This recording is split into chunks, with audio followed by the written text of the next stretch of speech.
I'm Dave Palumbo, founder of Species Nutrition. I created Species Nutrition with one mission in mind: to provide bodybuilders and serious athletes with no-nonsense supplements that work and are backed by science. From my earliest bodybuilding days, I believed in only putting the best in my body, and that lives on in the Species Nutrition line of products. We use only top-of-the-line formulations dosed for maximum results and the best flavoring systems available. I put my name and reputation on every bottle of Species Nutrition products. If you want to be your absolute best, join the evolution.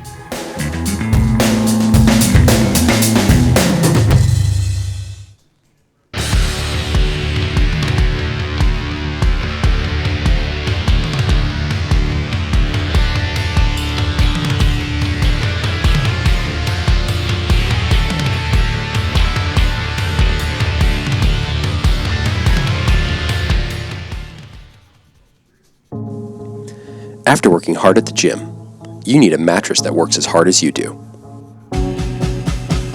Spinalign has engineered the perfect mattress for you and your active lifestyle. Don't compromise your recovery with inferior sleep. Order your Spinalign mattress today.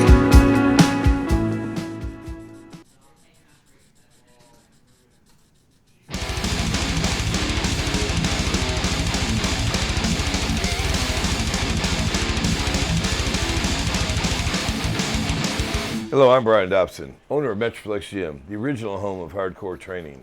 This pandemic has nearly crippled the fitness industry we all so dearly love. With Metroflex gyms now opening up all across the country, it's our turn to hit back. If your health was ever a priority, now's the time.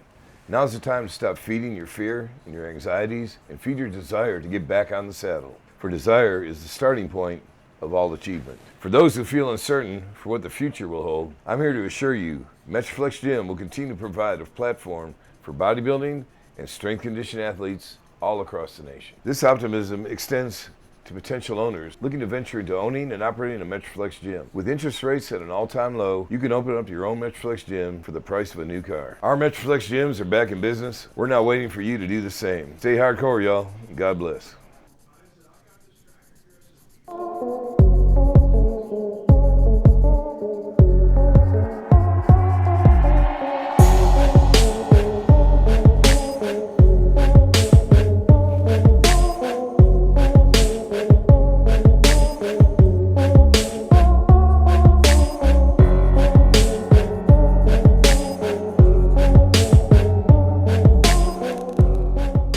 Tighten up. Yep.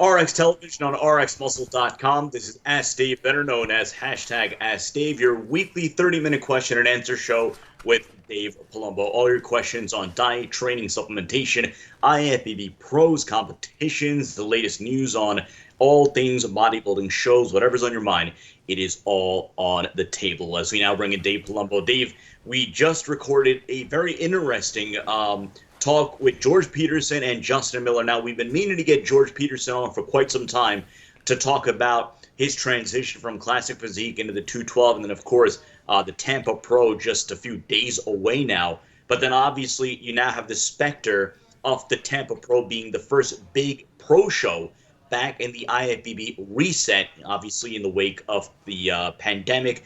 So a lot of questions and a lot of things that are maybe still up in the air about that show, and then about for competitors leading into that show. So if you want to give the audience a little teaser about that interview. Yeah, we talked to George and his trainer, Justin Miller, who's a very dear friend of mine for, 30 years. And, it's business as usual with them. Luckily, Justin's got a full gym in his house, and George has been training there. George works for the cable Optimum system there, Optimum, online over there in New York, and he's been working. Luckily, he's been able to work from home, so it's actually given him more time to train. So, I mean, the guy looks amazing. If you've seen his pictures online, I mean, I think he's certainly got to be one of the favorites going into Tampa. The question is, and we discussed, is will there be a Tampa?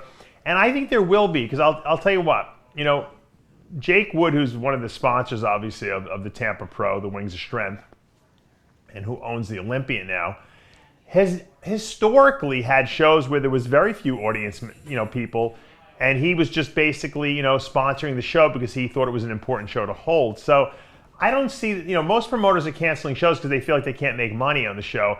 I don't think Tim Gardner and Jake are going to cancel any shows because they think they're going to lose money on the show. I don't think that's an option. So that show will go on as long as the hotel allows it, and as long as if they're not going to have an audience there, and they're just going to allow some trainers in and people like that, I think it'll be fine. And it'll set a precedent if they do have the show, because now we're going to have our first, official qualifiers for the 2000. Well, actually not true, because we did have the Arnold Classic earlier this year. But we're going to start getting more people qualified for the Olympia, and this will set the tone moving forward for the rest of the year. Obviously, Florida is a hotbed now for COVID, new COVID cases, but I think it can be done responsibly over there. And I hope the show does take place. George has got a very good mind. I think Justin would take it harder if they canceled the show than actually George would, because George kind of just is one of these guys that goes with the flow.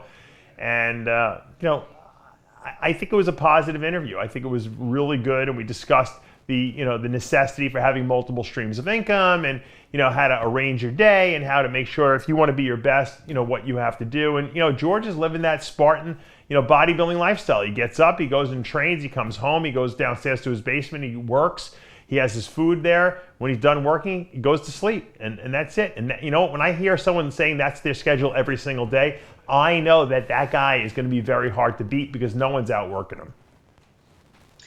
Dave, before we go to the questions, again, this weekend you have your first, virtual class for the Secrets to Becoming a Diet Guru course. Yeah, the European and all the international guys have been torturing me to hold an online version of the Secrets to Becoming a Diet Guru course. And I kind of was very resistant in the last couple of years that I've been holding it, because I said, look, I want people to have to make a pilgrimage out here to me to take the course, because I think that's part of the whole process of learning, being there in person, absorbing it all. And I still wholeheartedly believe that. The problem is now with the quarantine, and people can't be around each other in 6 feet. It's almost impossible for me to hold this course. I haven't held it for months now because of the COVID thing that went down, and people want to take the course. So I said, I really haven't advertised it too heavily, but I'm holding it this Saturday online. It's 9 a.m. Eastern Standard Time to 5 p.m. You sign up. I have the link on my Facebook page. I have it on my Instagram. We have it on the Rx Instagram as well. You sign up. It's $600. It's $150 savings from the in class room one. So I'm giving you guys a discount. Anyone can take it anywhere in the world. You just you got to make sure you figure out your time zones properly, because if you're in India and you take it, and I have a guy over there in Bangladesh who's taking it. He's got to figure out what time he's got to tune in, because it's a live course, obviously. And so you do that. I upload the manual, so you're going to have a PDF of my guru manual. I'll also be able to upload pages myself. As I'm talking about it, you'll see the pages, you'll see me talking, and I'm going to try it. Okay, I haven't done it yet. I've been experimenting with it. It's a really nice interface. The guy, this guy Sid, no relation to this, our Sid, of course, he designed this whole thing. It works really well. I'm a little nervous, not because of the material. I'm nervous because I want to make sure it works properly, but it seems like it's really good. Like I said, I'm going to do another dry run with the guy tomorrow to make sure everything's working. It's a very, very, very sophisticated interface, which is what made me feel comfortable holding the course on this platform. And we're going to do it, and I think people are going to really like it. You're going to have the ability to ask questions. You can be on camera or not on camera. It's up to you. I like to see people's faces, but you don't have to be if you don't want to. If you're one of these people that doesn't like to show their face, that's fine. You can just watch, and be a lurker in the shadows, so to speak. But I think it's going to work really well. And once again, I'm going to give breaks like I always do. We'll have an hour for lunch. I allotted, so you're not going to have to go straight 8 hours. I need a break too. I got to eat something. And it's going to be a terrific learning experience. We go over diet and supplementation and performance-enhancing drug use. I mean, I go over everything. You're going to get access to all my protocols I've developed over the last 30 years. And plus, you got the ability to ask any question you want. And that's kind of, I allow the questions to really direct where the lecture goes, although I do have a curriculum that I do want to teach. And you don't have to be an advanced person. You can know nothing and take this class because I build from the very basic building blocks and I teach you as if you know nothing.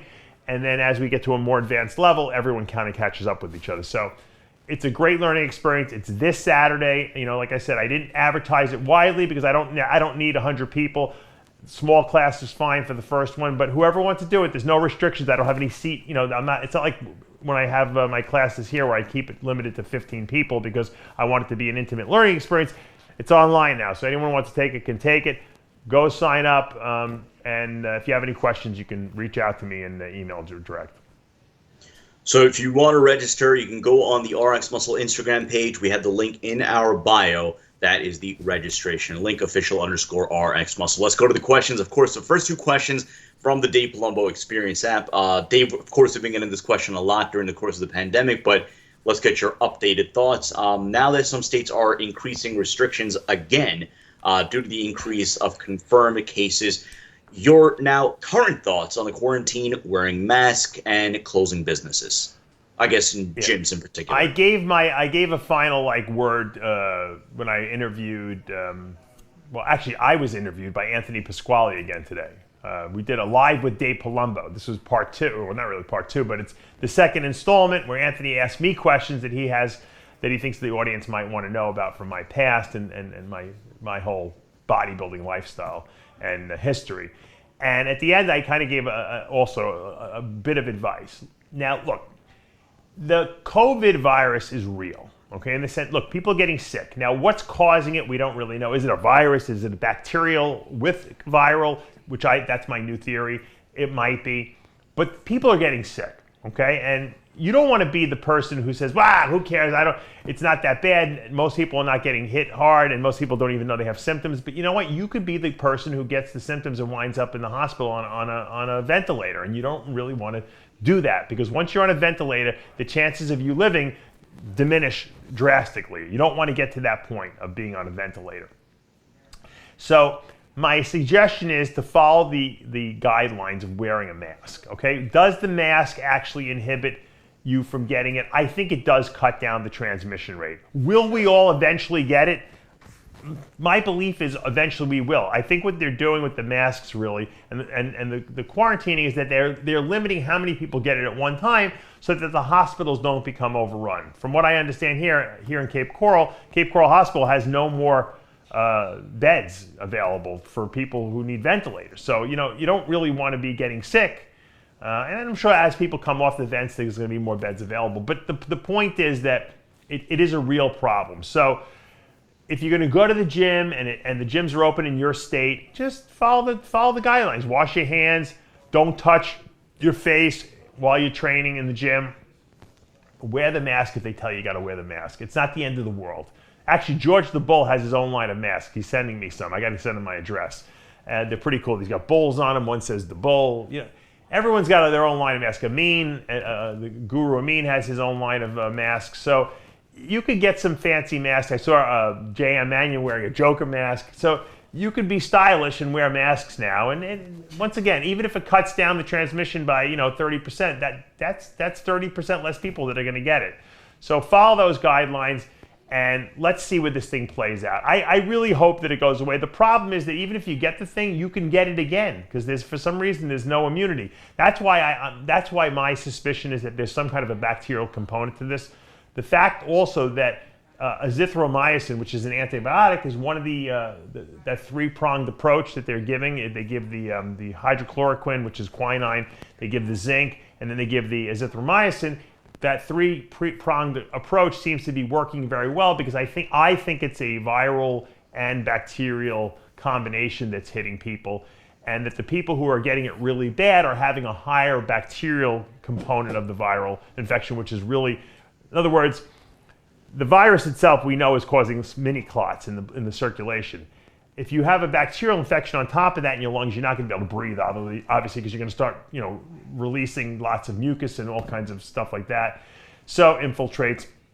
So I think if we can really limit the ability to get it, but then if you get it treated aggressively, I think we're going to get through this. And so that's my thoughts on it now. I am not, other than going to the supermarket and the bank here and there, I'm really not exposing myself very much to going out. And I would love to. Believe me, I like going to the store. I like taking my kids out.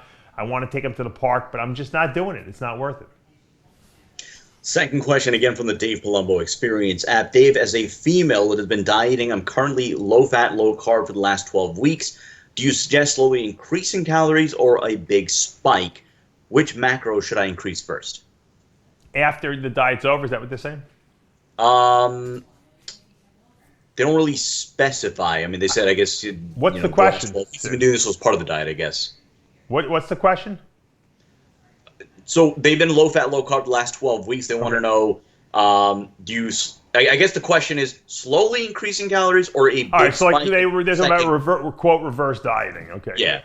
I usually, usually the people that I'm dieting are eating already high protein. So I'm not really increasing the protein unless I had purposely cut it down because they were having trouble losing weight. And then I might restore it to what it was when I first started their diet. But then I add carbs. That's really what I'm doing. I add carbs into the program, usually anywhere from 25 for women, up to, 50, 60 for guys, So depending on, the person and how fast their metabolic rate is and how much they weigh, I'll add carbs into every meal for 2 weeks, but I'll keep them relatively clean. But I do let them have a couple cheat meals initially, and then maybe a cheat meal every 3 days while they're on this reverse type of a diet that's kind of clean. Once the 2-week mark is gone, after the show, their bodies have regulated themselves sodium and water balance wise.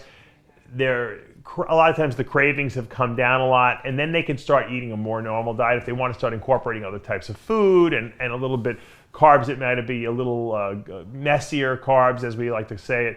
I don't have a problem with that, but that's usually how I do it. Some guys and girls just have crazy freaking metabolisms, and you can kind of give them whatever they want to eat right from the beginning. But a lot of people don't want to lose that condition that they worked so hard for over the last 16 weeks or 12 weeks in her case, or her or him, I'm not really sure. So do it gradually. If you can control yourself, but understand you're going to get cravings. You just got off a contest diet.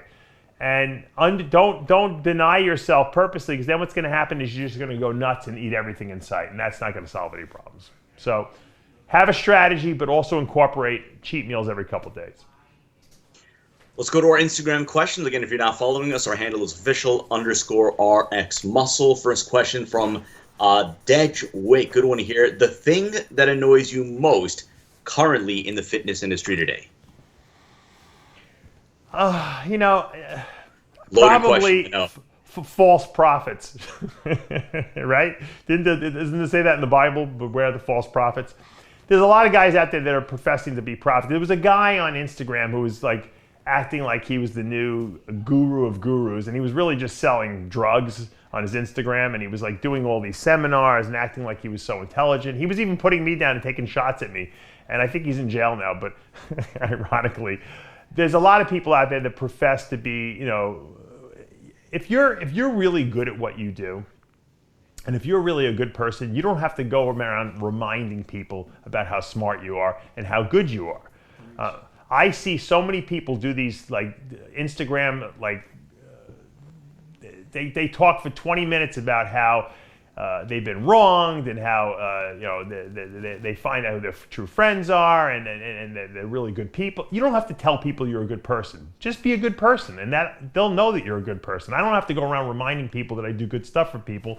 The people who I do the good stuff for can do that for me. I'm not going to commercialize myself in what I do. I don't also have to tell people how smart I am. If I'm smart and I give good information, people know I'm smart. So when you see people like out there telling you they're the best or the smartest or the number one guy or that's a sign that you should run for the hills, and that does irk me a little bit. Also people who brag about themselves usually are very insecure people, and those are probably not people that are legitimate. It usually means they're covering up for something that they're doing that they probably shouldn't be doing. So it irks me. It doesn't bother me because I don't really watch people who do stuff like that. As soon as I see that, I turn away. So like I said, I think people can say anything they want. I'm just giving people advice out there. For people who have to try to convince you that they're good about what they do, okay, or that they're the smartest or that they have the most money, those are people you probably don't want to follow. Let's go to Nikola Gagula. Good one here. As a coach now, and he mentions Milos as an example and his preference for giant sets. As a coach, do you have a favorite training philosophy that you recommend to your clients, or not really? I always say when people ask me, is this a good training program? I'm like, yes. They're like, and then they'll say, is this a good training program? I say, yes. And they're like, how could you say all these, they're completely different training programs? I'm like, because for some people this works well, and for some people that one works well, and for some people a third system works well, and for some people every system works. So I personally found very good success with less volume, heavy weights, full range motion, good form. That to me logically makes the most sense. Stimulate the muscle with an overload of weight and then give it time to rest and recover. And that built the most muscle in me, and for most people that system seems to work really well. There are genetic freaks, however, out there who respond to anything. They could do that system and it works. They could do high reps and it can work with lighter weights. If I did high reps and high volume, and I've done it before, I disappear. My body just gets smaller, or at least when I was bodybuilding, competitively, it would get small. I didn't respond to that. Also, I know people that would do each body part twice a week. Ronnie Coleman, doubles, they would do the chest twice a week, shoulders twice a week, legs twice a week. Every 3 days they're repeating the cycle. I did that initially because that was what everyone did back in the 80s.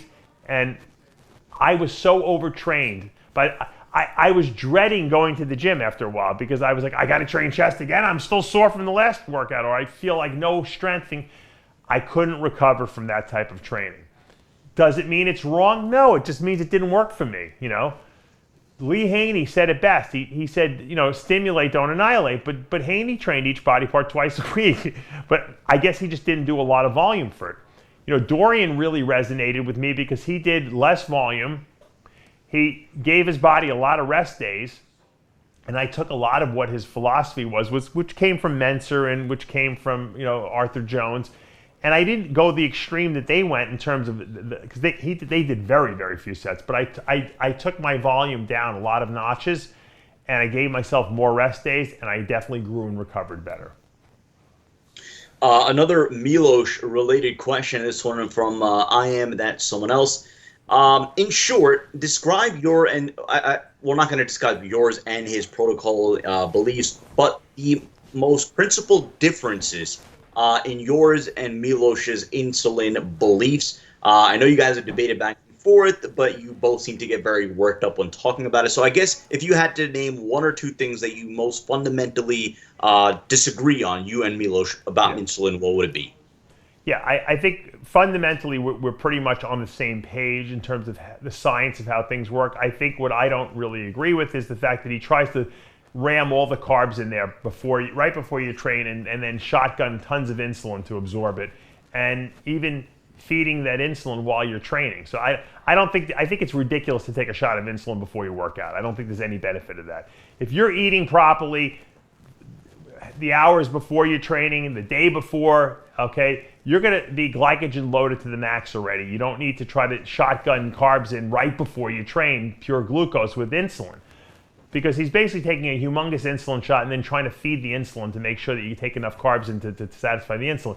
It's really the opposite. You're supposed to take enough insulin to satisfy your carbohydrate requirements, not vice versa. So that's where we disagree. Post-workout, I think we're right on the same page with recovery.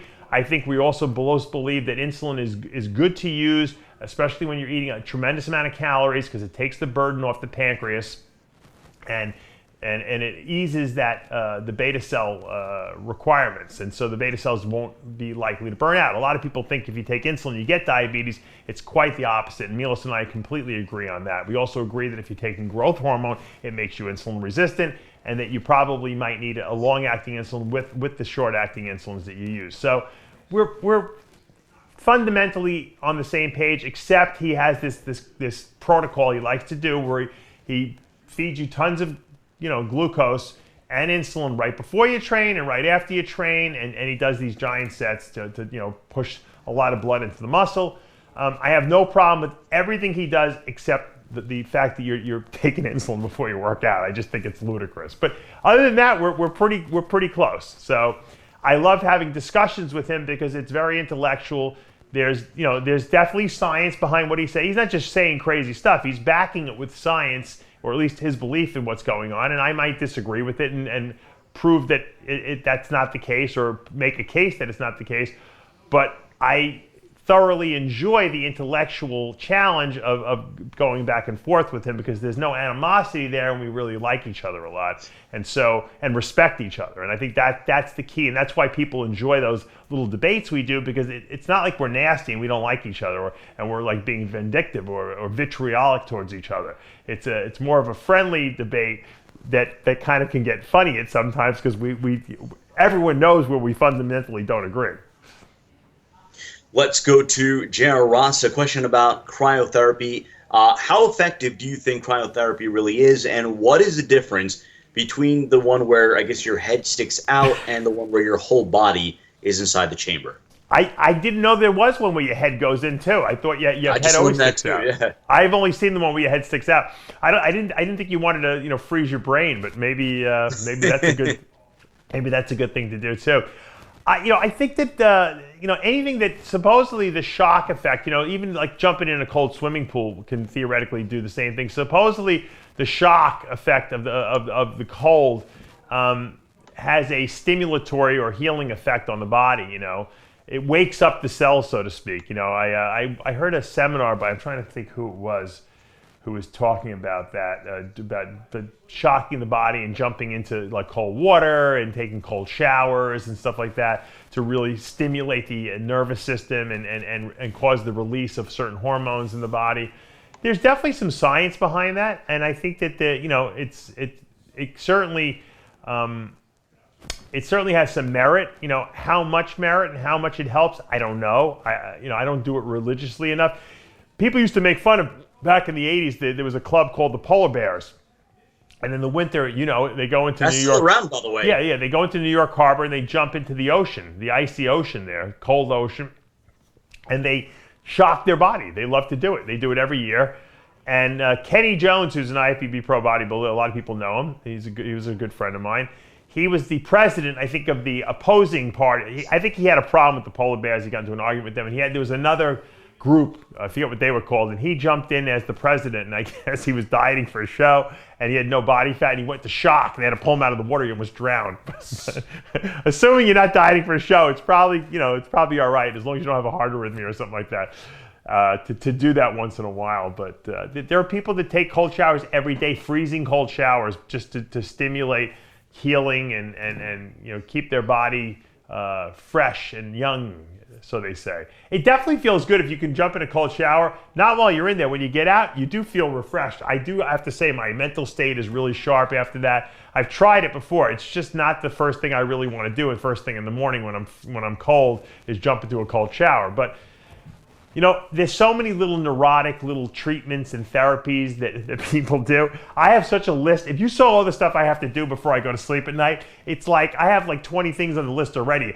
The last thing I need to do is jump into a cold shower on top of that.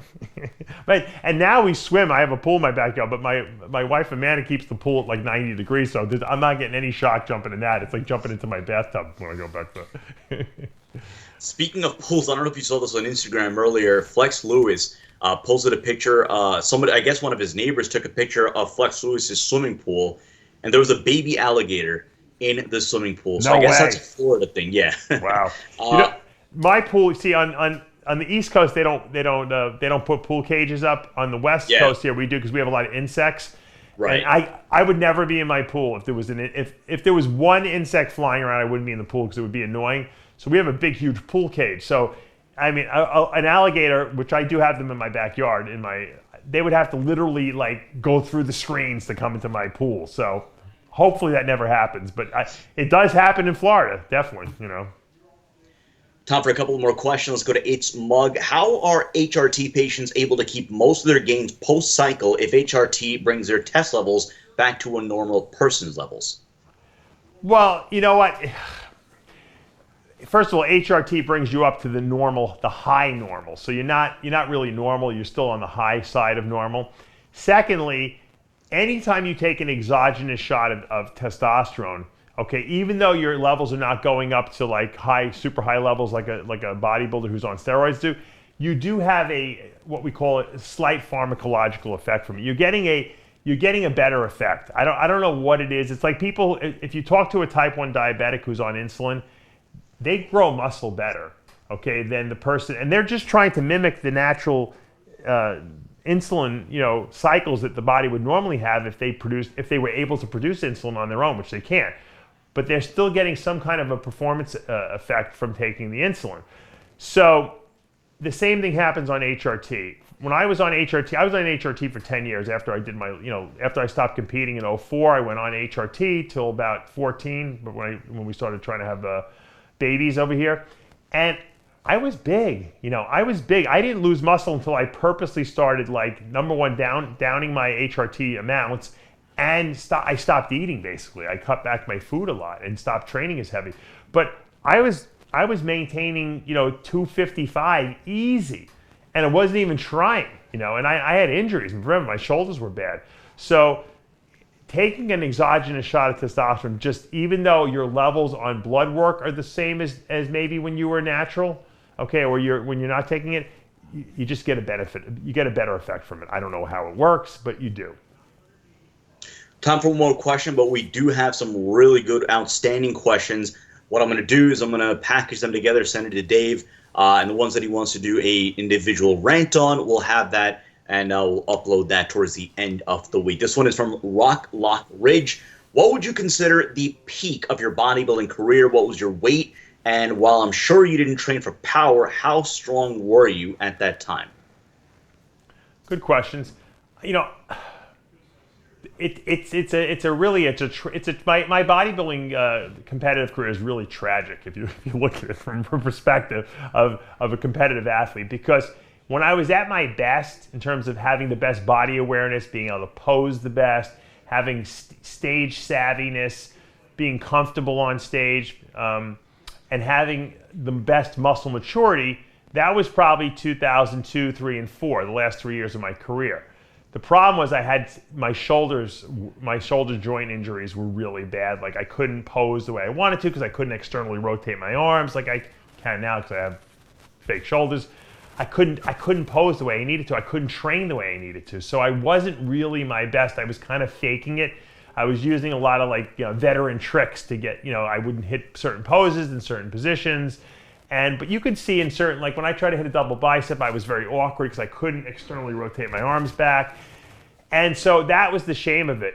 Probably at the peak of my prowess was probably around 96, 97, when my shoulders were still healthy. I was the strongest I was. I had a lot of size in me, and I was healthy. I just didn't have, my stage presence wasn't that great. I had a lot of mass and conditioning, but I didn't have muscle maturity because I hadn't been training that long. Muscle maturity comes with time. So unfortunately, I couldn't sync those two best times up of my career. At my height of my career, when I was the strongest, I benched 500 for reps on a flat bench, although I didn't really bench that much because I knew it was bothering my shoulders a lot. I can do it though.